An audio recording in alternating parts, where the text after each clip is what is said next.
Boa noite, pessoal. Na noite de hoje nós vamos tratar a respeito do estudo dos crimes contra a honra. Nós vamos iniciar fazendo algumas considerações gerais acerca dessas três espécies delitivas, que são consideradas como sendo crimes contra a honra, fazendo inicialmente uma abordagem inicial, tecendo algumas considerações preliminares a respeito desses delitos. Posteriormente, vamos tratar ainda na aula de hoje acerca do crime de calúnia. Na próxima aula, nós encerraremos o estudo dessa temática, dando prosseguimento ao estudo dos crimes contra a honra, falando a respeito dos delitos de difamação e injúria. Pessoal, antes de iniciarmos o nosso estudo propriamente dito a respeito dos crimes contra a honra, é necessário que nós façamos algumas considerações preliminares. Primeiramente, o que vem a ser honra. A honra é tida pela doutrina como sendo o conjunto de atributos morais, físicos e intelectuais inerentes à pessoa humana e se encontra diretamente associada à autoestima e à reputação. Enquanto, por um lado, nós temos a honra subjetiva associada à autoestima do indivíduo, por outro, nós temos a honra objetiva associada à reputação da pessoa humana. Enquanto que a honra subjetiva ou moral subjetiva relaciona-se aos aspectos da personalidade humana, aos aspectos relativos aos atributos morais, físicos e intelectuais do ser humano, levando em consideração a opinião que ele tem acerca de si próprio. No tocante à moral ou honra objetiva, nós temos a consideração dos atributos físicos, morais e intelectuais do indivíduo, levados em consideração pelos seus pares, pela sociedade, ou seja, nós temos a honra objetiva como conceito que você tem acerca, subjetiva, como conceito que você tem acerca de si próprio. Está associada, evidentemente, à ideia de autoestima. A honra objetiva, por sua vez, está associada ao conceito que as outras pessoas, que os seus pares, que os demais membros da sociedade fazem a seu respeito. Está associada à ideia de reputação. A honra, evidentemente, ela não é algo material. Ela não é algo, por exemplo, como a riqueza patrimonial, como, por exemplo, um bem corpóreo, um bem móvel ou imóvel. A honra, ela não pode ser quantificada do ponto de vista econômico, mas evidentemente que a honra se trata de um valor essencial, inerente à dignidade e à própria natureza da pessoa humana. Daí se dizer que a honra trata-se de um dos bens, de um dos direitos da personalidade, certo? No tocante à autoestima, como eu me referi agora há pouco, nós nos reportamos à questão da chamada honra subjetiva, o conceito que o indivíduo faz acerca de si próprio. No tocante à reputação, essa está relacionada ao conceito de honra objetiva. A honra objetiva, conforme eu disse a vocês agora há pouco, pode ser compreendida, pode ser considerada como sendo o conceito que as outras pessoas, o juízo que a própria sociedade faz acerca dos atributos inerentes à personalidade de uma dada pessoa humana. Ao passo que a honra subjetiva está relacionado ao conceito, ao juízo que o indivíduo faz acerca dos seus próprios atributos. Nós temos aqui, no tocante aos crimes contra a honra, a calúnia e a difamação relacionados à honra objetiva, ao conceito, ao juízo que as demais pessoas fazem acerca do indivíduo, que a própria sociedade faz acerca de uma determinada pessoa humana. Ao passo que, no tocante ao crime de injúria, esse consiste numa ofensa aos atributos que o indivíduo faz de si próprio, ou seja, a autoestima do indivíduo, ou seja, a honra subjetiva da pessoa humana. Há que se salientar que esses crimes contra a honra, eles são todos crimes formais, ou de resultado antecipado, ou de consumação antecipada, ou de resultado cortado, certo? Por quê? Porque esses delitos, eles não exigem, para sua consumação, a produção de um determinado resultado naturalístico. Nós temos, nos crimes contra a honra,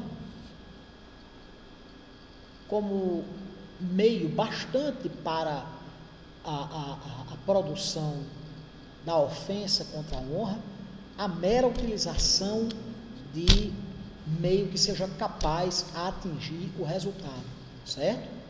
Não há necessidade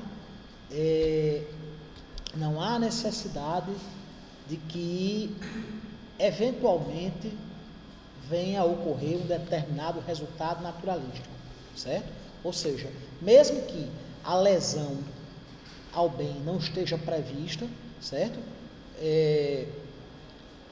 Mesmo que ela esteja prevista, não é necessário que ela aconteça. Basta a mera prática da conduta, certo? Trata-se aqui de crime formal. Um aspecto importante. A ninguém é dado o direito de fazer censura dos atributos inerentes à personalidade alheia. Eu costumo dizer que ninguém tem o direito de ser xerife da moral alheia. Ninguém tem o direito de ser fiscal da conduta dos outros. Nesse sentido, apesar da liberdade de expressão tratar-se de uma garantia constitucional absolutamente inquestionável, não se pode livremente, sob pena de se macular, de se ofender a honra dos outros, ficar expondo o que se pensa acerca dos atributos alheios, certo? É isso que justifica, esse é o substrato, inclusive constitucional, para a inclusão desses crimes contra a honra no rol de condutas tipificadas pelo nosso ordenamento jurídico penal. Ainda que, e isso aí, gente, é uma coisa importante que diferencia a calúnia da difamação, ainda que aquele pensamento desairoso, desonroso, ainda que aquela opinião, a opinião tida sobre outra pessoa, seja algo desairoso, algo desonroso, ainda que essa opinião seja verdadeira, a gente não pode, o ser humano não tem o direito de irresponsavelmente atribuir às outras pessoas qualidades negativas. Não se pode pensar, não se pode dizer tudo aquilo que se pensa acerca dos outros. Ninguém tem o direito a ofender ninguém. Ninguém tem o direito, ainda que aquilo que você pense seja verdadeiro, de imputar ofensas à moral de quem quer que seja. Evidentemente que a ofensa à moral do indivíduo repercute negativamente, causando transtornos, causando distúrbios, causando desajuste, causando conflitos, causando inquietação.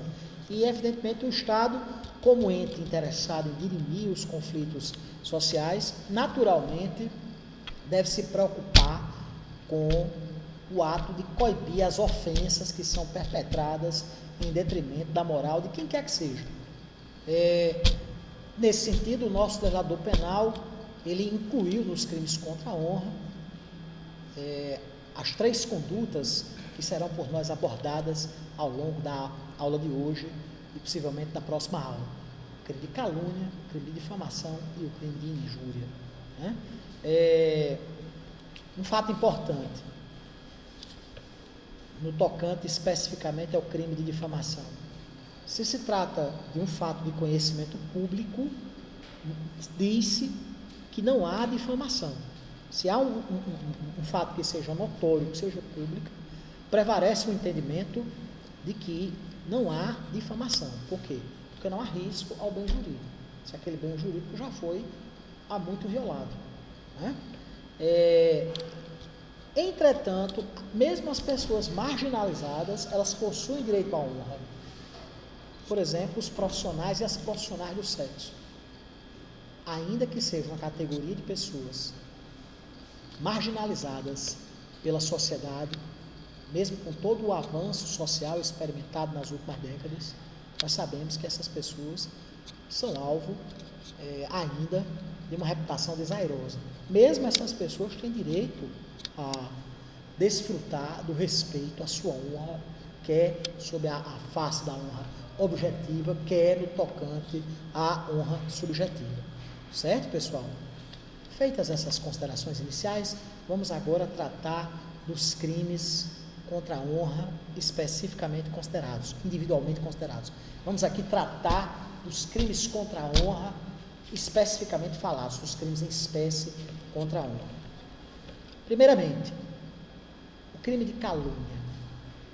Assinala-se que o crime de calúnia é a conduta mais grave dentre essas 3 condutas criminosas elencadas pelo nosso legislador penal. No que consiste a calúnia? A calúnia consiste no ato de caluniar alguém, imputando-lhe falsamente fato definido como crime. É necessário que haja a imputação de fato criminoso contra a vítima. O que caracteriza a calúnia? A imputação de um fato criminoso, diferentemente da difamação, porque na difamação o agente propala uma reputação desairosa, desonrosa contra alguém, mas não fato tido como crime. E é importante que o agente tenha consciência acerca da falsidade de sua conduta, né?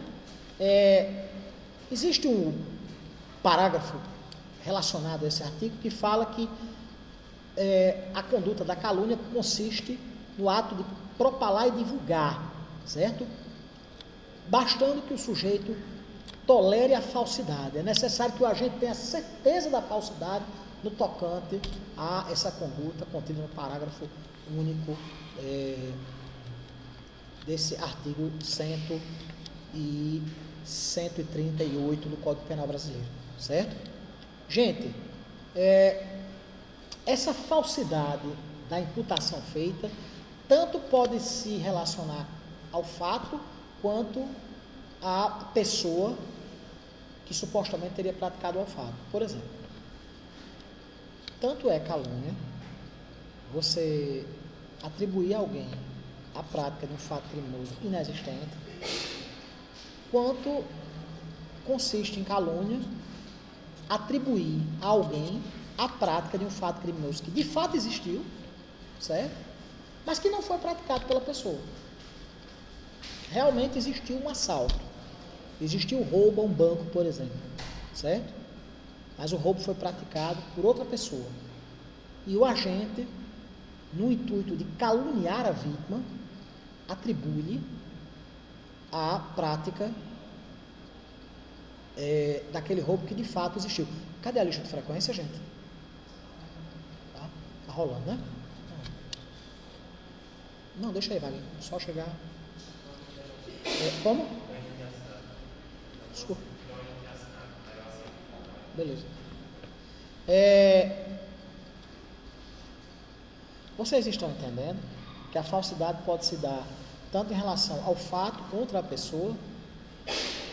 Aqui nós temos um crime praticado em detrimento da reputação do indivíduo, ou seja, aqui o que vem a ser ofendida é a moral objetiva, a honra objetiva do indivíduo, a reputação da pessoa humana, certo? Quando é que se dá a consumação neste tipo penal? Quando se dá a ciência da imputação falsa de fato criminoso a uma outra pessoa. A partir do momento que há o conhecimento por um terceiro da imputação de fato criminoso falsamente atribuído pelo agente à vítima, há a consumação criminosa. Aqui nós temos perfeitamente a possibilidade da tentativa. O conatus aqui é possível, tendo em vista a plurissubsistência do delito, certo? Por exemplo, o sujeito manda uma carta caluniando alguém, mas essa carta se extravia. O sujeito deixa um recado na secretária eletrônica e a pessoa que deveria escutar o recado acaba não escutando, certo? Ou seja, se porventura, no caso concreto, a calúnia se der de uma maneira plurissubsistente, que permita o fracionamento da conduta, se admitirá o conatus, se admitirá a tentativa. Diferentemente da forma oral, que o indivíduo que chega e diz, fulano, sabe aquele roubo, fulano participou dele, sabe Cicrano vende droga na casa dele, a casa dele é uma boca de fumo. Evidentemente que pela unissubsistência dessa conduta, praticada na oralidade, não se admite o fracionamento da conduta e, portanto, não se admite também a tentativa. Não há possibilidade do conatus quando houver a unissubsistência dos atos que ensejarem a calúnia, certo? A calúnia pode ser explícita ou implícita. O sujeito pode dizer, você participou do roubo ao banco tal. E pode ser implícita, quando o sujeito diz, não fui eu quem desviou dinheiro público da prefeitura, certo? Poderá ser reflexa, certo? Quando, por exemplo, alguém acuse uma pessoa de haver comprado um oficial de justiça, dizendo, eu sei que você comprou um oficial de justiça. Aí há uma calúnia reflexa, que atinge tanto o agente que supostamente praticou o crime de corrupção ativa, quanto supostamente o agente que praticou o crime de corrupção passiva, certo? A doutrina admite a possibilidade de concurso formal entre os crimes de calúnia e injúria. De calúnia e injúria, é perfeitamente possível o indivíduo ser ao mesmo tempo lesado na sua honra objetiva, no sentido de ser-lhe imputada a prática de fato definido como crime, a imputação falsa de fato definido como crime por parte do agente, e isso ao mesmo tempo deixar-lhe magoado, acabrunhado, triste, a ponto de também ser alvo do crime de calúnia, certo? Um ponto muito importante sobre o crime de calúnia, gente, a questão da exceção da verdade. Primeiramente, o que é exceção da verdade? A exceção da verdade consiste no meio de defesa através do qual a vítima do crime, aliás, a vítima do crime de calúnia, ela sofre a falsa imputação do fato criminoso, mas o agente prova que aquilo é verdade, certo? Na exceção da verdade, o agente pretende buscar a atipicidade da conduta, provando que realmente o fato imputado foi verdadeiro, certo? No crime de calúnia, admite-se a exceção da verdade. Se você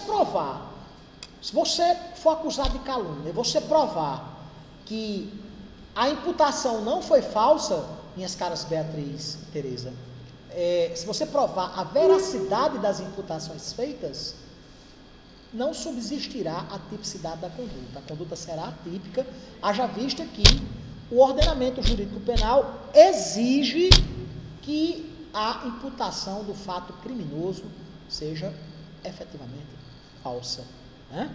Mas existem 3 exceções aqui em que não se admite a exceção da verdade.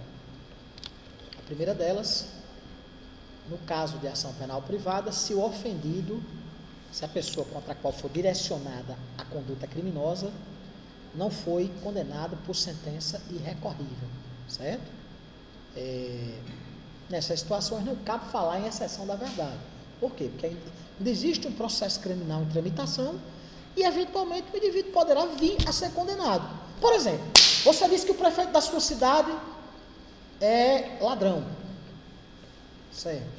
E o prefeito está respondendo a um processo criminal por peculato. E ele não foi condenado. Ele foi condenado em primeira instância, por exemplo. Você não pode se utilizar da exceção da verdade como meio de defesa Por quê? Porque não se admite a exceção da verdade se ainda há dúvida acerca da veracidade da imputação feita. Agora, se porventura ele tivesse sido condenado, ele é ladrão mesmo, está aqui. Está aqui a certidão dando conta do trânsito em julgado de uma sentença penal condenatória. De fato, o que eu disse é verdade. O prefeito é ladrão. Entendeu? É mesmo, normalmente é. Normalmente é. Tá aí uma verdade. Existe uma segunda exceção, a exceção da verdade, é quando o delito é imputado a quaisquer das pessoas referenciadas pelo artigo 141 do Código. Presidente da República e chefe de governo estrangeiro. Certo? Existe uma terceira exceção, a exceção da verdade. Se porventura o crime imputado contra o agente for de ação pública e o ofendido foi absolvido por sentença irrecorrível. Certo? Foi absolvido, o sujeito foi absolvido, não há que se falar em exceção da verdade. No exemplo do prefeito ladrão, se ele foi absolvido, não há que se falar em exceção da verdade, certo? A calúnia por veículo de imprensa, não entra pela regra do princípio da especialidade aqui nessas normas contidas no Código Penal brasileiro. A calúnia praticada através de veículo de imprensa é disciplinada pela própria lei de imprensa, certo? Não se abarcando a conduta da calúnia praticada por profissional de imprensa no exercício de suas funções, nesse delito aqui presentemente estudado, certo? Pessoal, tem uma diferenciação muito forte entre calúnia e denunciação caluniosa. Sejam as senhoritas bem-vindas. Calúnia e denunciação caluniosa. Qual é a diferença? Isso é muito importante. O crime de calúnia consiste na simples imputação, falsa, obviamente, de fato definido como crime. É você chegar e dizer que fulano é ladrão, você sabendo que ele não é ladrão. Certo? Não, porque fulano vende droga lá na casa dele. Você imputa um fato criminoso que você sabe ser falso. E a denunciação caluniosa? A denunciação caluniosa consiste no ato do agente levar ao conhecimento das autoridades, o Ministério Público, a polícia, certo? Um fato falsamente, fato criminoso, fato definido como crime, atribuindo falsamente isso à vítima, certo? E essa denunciação, ela venha a levar à abertura de procedimento investigatório, certo? O sujeito que vai na delegacia acusar alguém de um fato criminoso, que ele sabe que a pessoa não praticou, ou sabe que nem existiu esse fato, ele pratica não calúnia, mas sim denunciação caluniosa, que não é crime contra a honra, é crime contra a administração da justiça e acarreta uma sanção penal que vai de 2 a 8 anos de reclusão. É considerado um crime de alto potencial lesivo, de alta lesividade social, certo? Há essa diferença entre denunciação caluniosa e a calúnia pura e simples. A denunciação caluniosa, ela consuma-se com a ciência por parte de terceiro da imputação falsa feita pelo agente.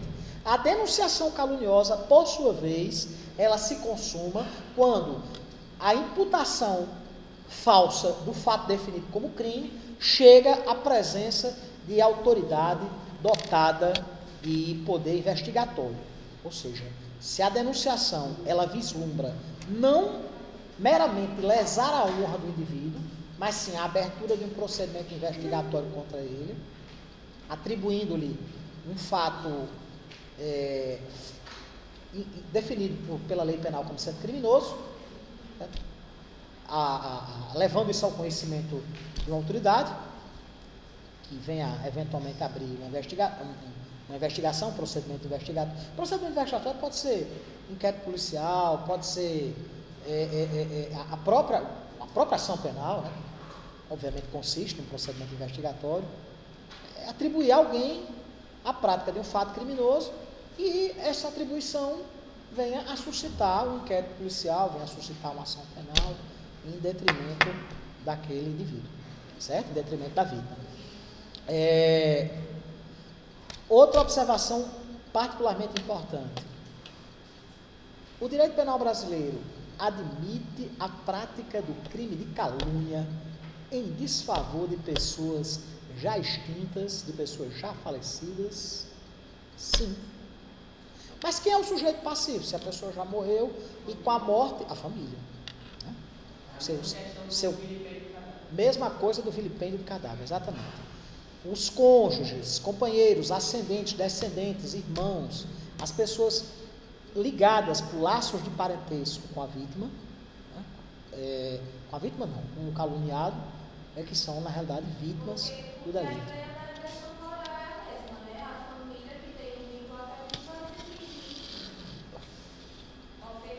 Não, e não só, não, porque aí não seria calúnia, aí seria injúria, né? Inclusive é possível, como eu disse agora há pouco, acumulação em concurso formal de delitos entre calúnia e injúria. Mas no caso não é nem o sentimento da vítima, é o sentimento que a sociedade tem acerca da família, acerca da vítima, das vítimas no caso, né, em razão de se atribuir algo que é desairoso, e mais do que isso, que é criminoso, em detrimento de uma pessoa com a qual o indivíduo mantinha laços profundos de família, certo? Ou seja, admite-se a calúnia praticada em detrimento de mortos, em detrimento de pessoas já falecidas, certo? Pessoal, uma questão também muito importante. Indivíduos que sejam inimputáveis, por exemplo, menores de idade, evidentemente, são inimputáveis, né?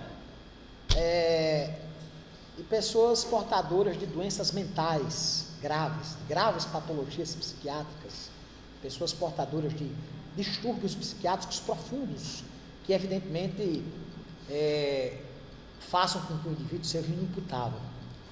Essas pessoas, elas podem ser vítimas da calúnia? Pode, porque é o seguinte: o que é que fala o legislador penal brasileiro? Fala na atribuição falsa de fato definido como crime. Você dizer que uma pessoa louca, certo? Ou que um menor de idade praticou um roubo a um estabelecimento comercial, esse fato continua sendo definido como crime. Apenas o indivíduo não é dotado de culpabilidade porque não há imputabilidade. Ele não é imputável, portanto, ele não é suscetível de culpabilidade. Vocês lembram, logicamente, dos 3 pilares da culpabilidade, né? Quem é que lembra? Quem é que lembra dos 3 pilares sobre os quais encontra-se assentada a culpabilidade? Vou recapitular aqui: imputabilidade, potencial consciência da ilicitude e exigibilidade de conduta diversa. São esses os 3 fundamentos da culpabilidade. A culpabilidade, que para os doutrinadores que se filiam à teoria clássica, faz parte da estrutura analítica do crime. A estrutura analítica do crime, os elementos do crime seriam tipicidade, antijuridicidade ou ilicitude, que é a mesma coisa, e culpabilidade. Para os adeptos da teoria finalista da ação, vocês nunca se esqueçam disso, pelo amor de Deus. Quem esquecer disso, não diga nem que foi meu aluno de penal. Para os adeptos da teoria finalista da ação, certo? O crime é composto tão somente de tipicidade e antijuridicidade. Por quê? Porque a culpabilidade, certo? Ela seria um pressuposto da pena. Para a teoria finalista da ação, certo? Você tem o dolo não como elemento intrínseco do crime, mas o dolo é deslocado para a conduta, certo? E, portanto, a culpabilidade não faz parte da estrutura do crime. Ela é apenas um pressuposto jurídico da punibilidade. que por sua vez é um pressuposto para a aplicação da pena, certo? Mas voltando aqui ao crime de calúnia, mesmo não havendo imputabilidade e por consequência culpabilidade, porque se o indivíduo é inimputável, ele não tem culpabilidade, né? Vocês sabem que um doente mental, uma pessoa privada dos seus sentidos, ela pode até ser alvo de uma sanção penal. Bárbara, pega aí a lista, não. De uma sanção penal, mas essa sanção penal, ela terá natureza jurídica de medida de segurança, jamais de pena. Débil mental não pode sofrer pena. Menor de idade não pode sofrer pena. Débil mental sofre medida de segurança. Menor de idade sofre medida socioeducativa, certo? O indivíduo que é decretado como sendo inimputável numa ação penal com julgamento favorável de uma exceção de insanidade mental, ou incidente de insanidade mental, a mesma coisa, ele é absolvido, mas essa absolvição é denominada de absolvição imprópria, certo? Por quê? Porque ele não é condenado. É condenado porque tem culpabilidade. Segundo a teoria finalista da ação, tem culpabilidade e, portanto, será condenado, porque houve a antijuridicidade e houve a tipicidade. E, juntamente com a culpabilidade, há a punibilidade, certo? Mas não há, prestem só vocês atenção, certo? Quando não há imputabilidade, não há culpabilidade. E não havendo culpabilidade, certo? Ou não há crime, pela teoria clássica, certo? Ou há crime, mas não havendo culpabilidade, o agente não é punível. De toda forma, sem imputabilidade, não há pena. Pode haver sanção penal. Por quê? Porque a natureza jurídica da medida de segurança, ela tem natureza jurídica de sanção penal. Por isso que se fala absolvição imprópria.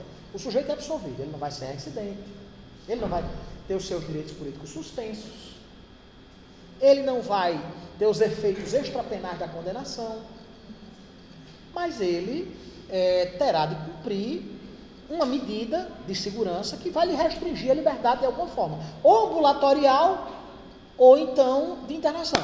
Mas de toda forma, ele vai ter que suportar uma determinada restrição à sua liberdade.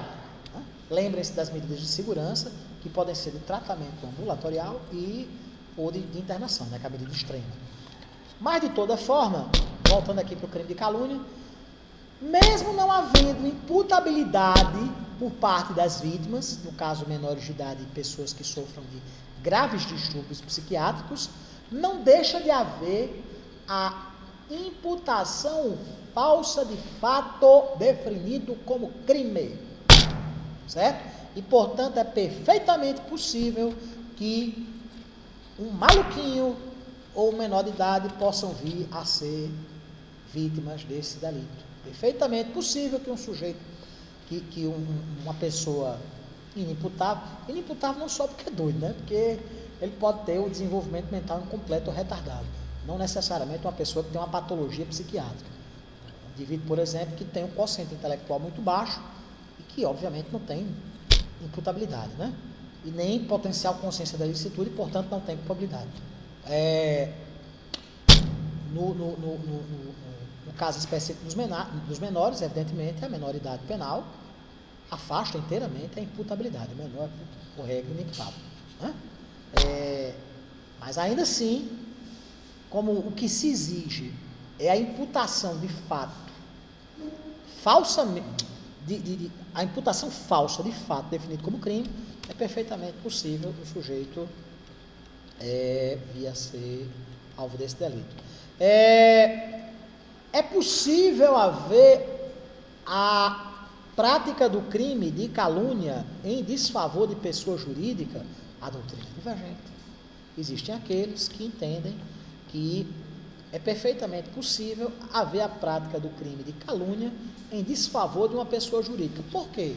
Porque nós sabemos, quando a gente estuda a responsabilidade penal, a gente sabe que a pessoa jurídica, ela vem a ser uma ficção legal, E por ficção legal, atribui-se personalidade ao ente naturalmente despersonalizado.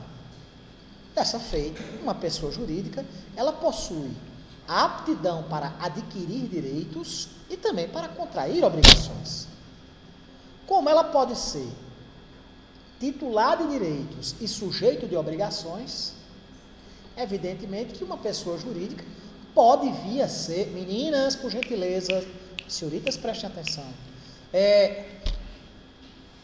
Eu acho interessante que dizem que nós temos a capacidade de doutrinar vocês. A gente não consegue nem fazer com que vocês prestem atenção na aula. Sim. Mas vamos prestar atenção aqui. Vocês sabem que há determinadas situações constitucionalmente previstas em que pessoas jurídicas, eu me refiro aos crimes contra a economia popular, aos crimes ambientais, aos crimes relacionados ao direito do consumidor, é perfeitamente possível que pessoas jurídicas possam vir a ser sujeitos ativos de delitos, desde que a sanção penal seja compatível com as características inerentes a uma pessoa jurídica. Você não pode prender uma pessoa jurídica, mas você pode submeter uma pessoa jurídica a uma pena restritiva de direitos, como, por exemplo, a proibição de contratar com a administração pública. Você pode submeter uma pessoa jurídica a uma sanção, a uma pena de multa. E a lei dos crimes ambientais trata abertamente da existência de infrações penais que, pela sua própria natureza, podem ser praticadas por pessoas jurídicas. Nesse sentido, existem alguns doutrinadores que admitem a possibilidade da pessoa jurídica, em determinadas circunstâncias, virem a ser alvo desse crime de calúnia. Para outros doutrinadores, entretanto, não existe essa possibilidade. Por que não existiria essa possibilidade, gente? Pela natureza essencialmente pessoal da responsabilidade penal. A responsabilidade penal é algo personalíssimo e você não pode atribuir a prática de fato definido como crime a quem não é pessoa natural. Esse é o entendimento dessa segunda corrente doutrinária. Eu particularmente me afeiçoo muito mais à primeira, tendo em vista que se uma pessoa jurídica pode ser sujeito ativo da prática de determinados delitos, ainda que sejam hipóteses muito raras, sejam situações que eventualmente encontram-se descritas na norma penal incriminadora, por que elas não podem ser alvo do crime de calúnia? Podem, desde que, e essa é a corrente a qual eu particularmente me filio, desde que haja pertinência do crime atribuído à pessoa jurídica com a sua natureza de pessoa jurídica, certo? Se alguém atribui a prática de um crime ambiental em desfavor de uma fábrica de celulose, por exemplo, papel e celulose, né? E esse fato é sabidamente falso por parte do agente, eu não entendo por que o indivíduo não possa vir a responder pelo crime de calúnia, tendo em vista que todas as elementares da conduta encontram-se perfeitamente consumadas, todas as elementares descritas no tipo penal encontram-se perfeitamente satisfeitas pela conduta criminosa do agente. Certo, pessoal? Eu dou continuidade à aula falando sobre difamação, ou a gente encerra por aqui e fala sobre difamação e injúria na próxima aula. Próxima aula? Certo, beleza. Eu queria, antes que as senhoras e os senhores saíssem, discutir alguns aspectos. Primeiro, essa semana vocês têm alguma aula vaga que eu possa ocupar? Nenhum professor terminou ainda? Certo. Certo. Tem algum horário que Dimitri não esteja dando aula?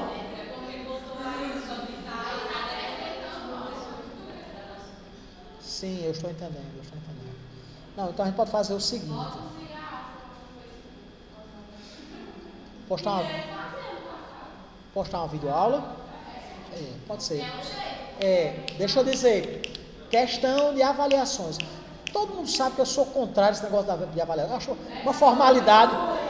Mas espera aí. Mas muita gente, inclusive, me critica por isso, mas, enfim. Eu quero ver quando eu começar. Antigamente diziam que eu fazia avaliações muito difíceis. Hoje, como eu não ligo muito para esse negócio de avaliação, o pessoal critica, do mesmo jeito. Vamos fazer o seguinte. A gente pode fazer, só para satisfazer as formalidades legais, a gente faz um questionário em grupo, certo? Até crimes contra a honra será a nossa nota da primeira unidade. Da segunda unidade. Na segunda unidade, a gente faz outro questionário. Na segunda unidade a gente faz uma prova. Pode até ser pelo cigarro. E na terceira, outro questionário. Pode ser? Pronto, combinadíssimo. Pois então, eu vou postar esse questionário relativo à primeira unidade. Eu vou pedir para vocês me entregarem na semana que vem. Ok, pessoal? Não quer negociar, não. Mas é em grupo. É isso. Não quer negociar, não. Nenhuma Corrupção avaliação. ativa! Crime de Só é se corrupção. você aceitar. Não! Só é se você Não, senhor! A corrupção ativa. Tentativa, essa é tentativa. A corrupção ativa se consuma com a proposta. Não! O crime do artigo 317, meu caro Felipe, se consuma. Ele é de uma doutrina diferente.